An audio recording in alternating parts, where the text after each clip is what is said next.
Here's a great story for you. You remember, of course, don't you, Professor Chris Bulstrode? He's our favourite surgeon. He's a surgeon at the JR. He's also done some amazing work in many disaster-hit places around the world, places like Haiti. Remember when the earthquake struck Haiti in January last year? It was pretty catastrophic. An estimated 3 million people were affected. 316,000 people at least lost their lives. 300,000 were injured, and about 1 million were made homeless.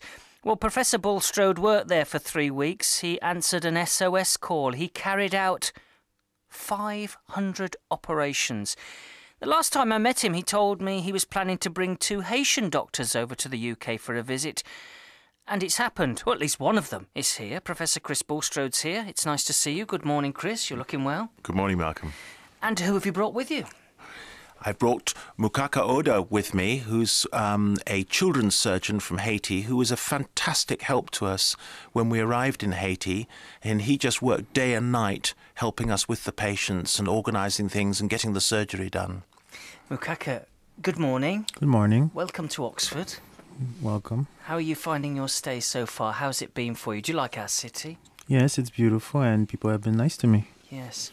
I want to take you back, if I can, to 18 months ago when the earthquake struck. Yes. Where were you? Well, I was on a break outside my hospital at a friend's house, and that's when it happened. At first, I thought it was a minor earthquake, but it's when I've got out that I noticed, and took me a while to comprehend the situation. And then the first thing I did was go to find my family, my father, my wife and kids. Were they okay? They were fine, luckily for me. Okay. And what was happening around you? Was the panic around you? What was the atmosphere like? Well, you could say it was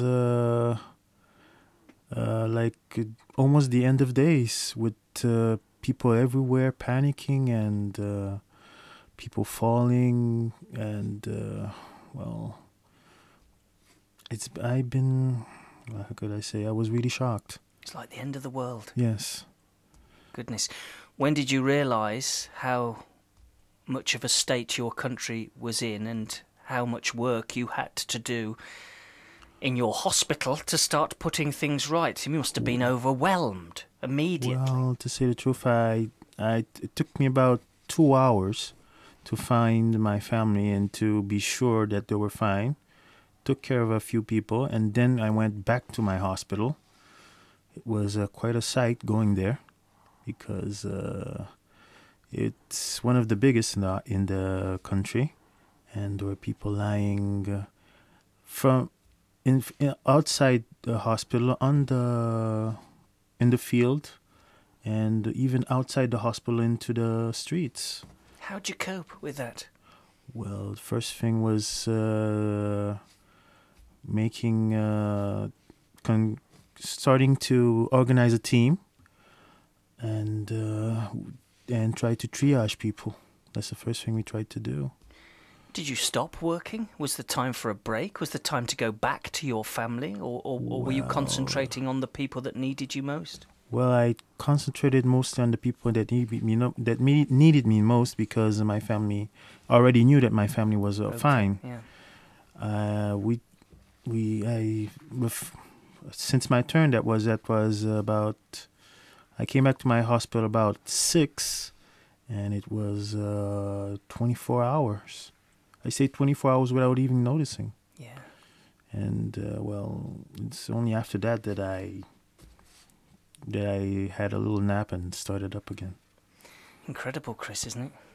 Oh, just indescribable. I mean, I think the most poignant moment for me was Mukkuaka taking me round the back of the hospital, where there was a lovely new concrete building which had been badly damaged, and he said that was the School of Nursing. All the nurses were in lectures at the time, not a single survivor, just every single one of them killed. And that was when it brought home to you the enormity of what happened in Port-au-Prince. Yes. And it's interesting how a human being copes with, A, my friends have been killed, B, now I have to help people survive? Well, I think I was pretty shaken by that. Mukkuaka and his colleague Jeto just came to work, and they came to work every day, and they worked from dawn till dusk, and they had enough problems on their plates looking after their families and everything else, but their people came first, and I was very, very touched by that. How grateful, Mukkuaka, were you for the help of people like Chris when people started to arrive to help you? Did that make a difference? Yes, that did make a difference. Because after a while, our supplies were completely finished. And, we're pretty much doing what they call war medicine, trying to do what we could with what we had. And when they came, they were like God sent.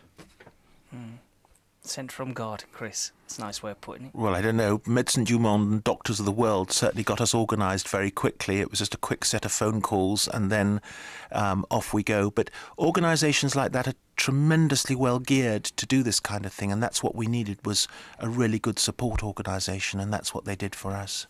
And like Mukkuaka, you got to work straight away. Yes. The moment you're off the plane, you're into work, and then it's work as long as there's daylight, and then sleep while it's dark, and then back again. Was there a time when you became too exhausted or too emotional, Mukkuaka? Emotional? Well, I didn't. Maybe after that I started thinking, Yes. but the only thing that was of interest to me was to help people. To help them the best way that I could. So emotion goes to the side, really, and I had to put them aside. your professionalism takes over. Yes, I had to. Looking at Oxford and the JR, and I know you've been working with people in the Yes, JR yes. since you have arrived. How different is it over here to what you had over there, what you have now in Haiti? Well, if I had the equipment and even the knowledge too, and the knowledge addition to it, I think I would save more people. It would have made a bigger difference. What an eye-opener. What a story. This is Professor Chris Bulstrode. He's a former surgeon, I think it's fair to say, now at the JR, because you're whizzing all over the world, Chris, but we'll talk about that in a moment. Professor Chris Bulstrode and Dr. Let me get this right again. I have to take a run-up. Mukkuaka Oda. Yeah. And he's from Haiti, and he's in Oxford, and it's lovely to have him here as well. It's an honour to have you here for these few weeks. Professor Chris Bulstrode is a doctor of the world. He dropped very nearly everything to answer an SOS call to go to Haiti when the earthquake struck last year. It was January, wasn't it? And 316,000 people died. He almost immediately struck up a friendship with Dr Mukkuaka Oda, who now is in Oxford on, let's call it, a return visit. Chris and Mukkuaka, good morning again. Chris, you almost straight away bumped into Mukkuaka, didn't you? Yes, the moment we arrived in Port-au-Prince, we were taken to the university hospital, which was almost completely collapsed and just surrounded by tents, and a pretty bewildering crowd of thousands of people trying to get treatment. And were introduced to Mukkuaka and Jeto straight away as local people who would know what to do, and they were a fantastic help, very quietly showing us where everything was, showing us what we could do and what we couldn't do, and they really got the show on the road very, very quickly. How's Haiti now, Mukkuaka? How's your country now? How has it recovered? Has the world almost forgotten you? What's happening now? Well, now, let's say that things are slow in Haiti. It's slowly recovering, but sometimes if don't look closely, you might think that nothing has been done. Really? But most tents in the hospital, for example, most tents in the hospital have been removed. We have a new operations room, a temporary one, because they're planning on changing the whole hospital completely.